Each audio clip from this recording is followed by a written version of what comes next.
श्री भगवान इंद्रियों को स्वतंत्र छोड़ने पे नहीं मिलते। याद रखो, संत संग से इंद्रियां संयम में होती हैं, संत संग से इंद्रियों की शांति बढ़ती है, सुख प्रत्यक्ष दर्शने लगता है, कल्पना का नहीं। इसलिए संत संग का पहला सोपान, चाहे गृहस्थ हो चाहे विरक्त हो, ध्यान देकर सुनो।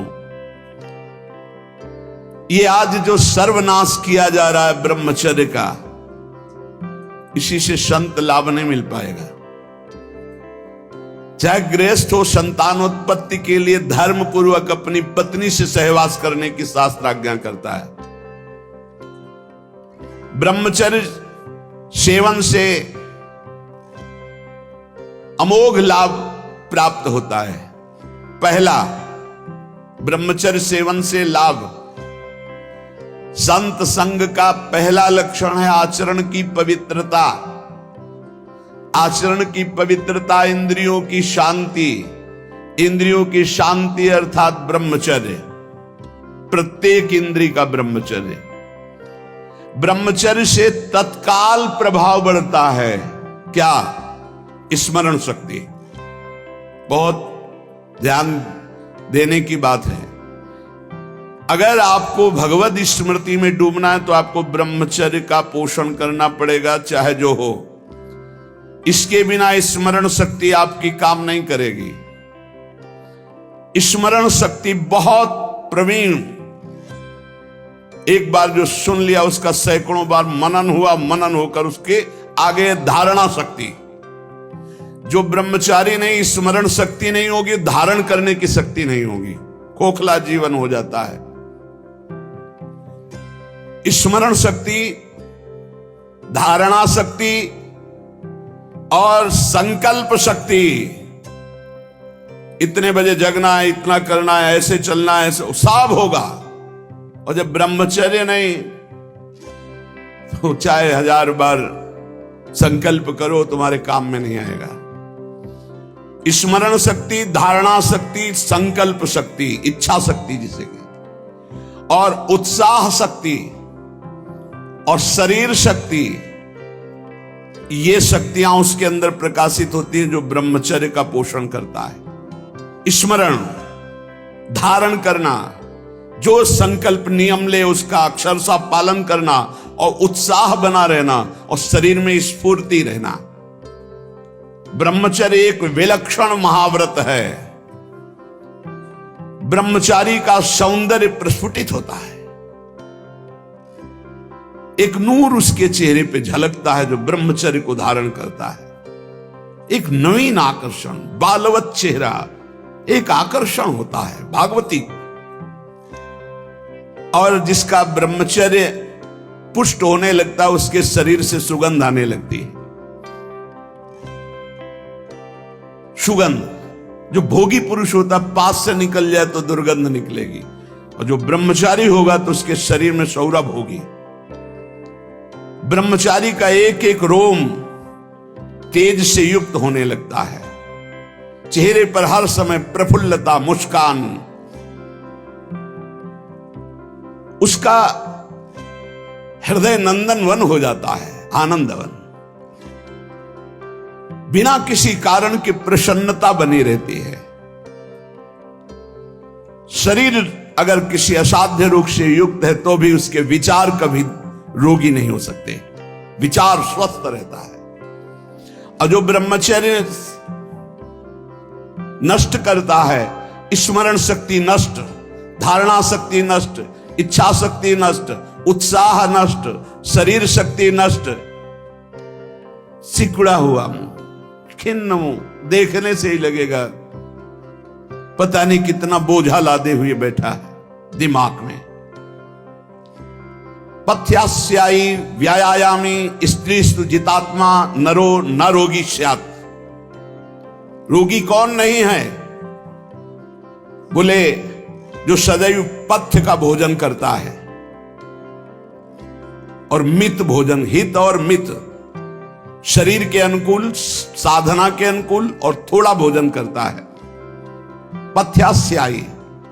दूसरा व्यायामी, रोज सत्संग में घुमा घुमा करके, चाहे आप 15-20 मिनट ही करें, व्यायाम करें। 2-3 किलोमीटर आप दौड़ो, चलो बाहर दौड़ने के लिए, नहीं तो ऐसे यंत्र चल गए, ट्रेडमिल, ऐसे यंत्र चले हैं, उसी में दौड़ लो। नहीं ट्रेडमिल तो दौड़ लगाओ। शरीर को एक बार पसीना पसीना करो, थोड़ी सी बैठक, थोड़ी सी थोड़ा व्यायाम करो। ये साधना के लिए, भगवत प्राप्ति के लिए कह रहे हैं, कोई कुश्ती लड़ने के लिए नहीं कह रहे। ये जरूरी है। पथ्यास्यायी, पथ्य का भोजन, मित भोजन करने वाला, और व्यायामी। और स्त्रीषु जितात्मा, स्त्री शरीर है तो पुरुष की तरफ नहीं, पुरुष शरीर तो स्त्री की तरफ नहीं। जितात्मा, आकर्षित ना होना। नरो न रोगी स्यात्, उसे रोगी नहीं कहते, भले वह साध्य रोग से ग्रसित हो। और अगर ये नहीं है तो वो रोगी ही है। आज नहीं तो कल पता चल जाएगा कि वो रोगी है।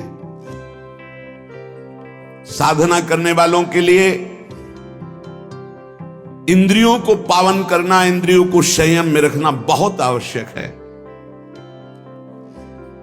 मन के गुलाम, इंद्रियों के गुलाम, स्वेच्छाचारी भोगों की दुर्दशा में पड़ा हुआ मनुष्य है आज।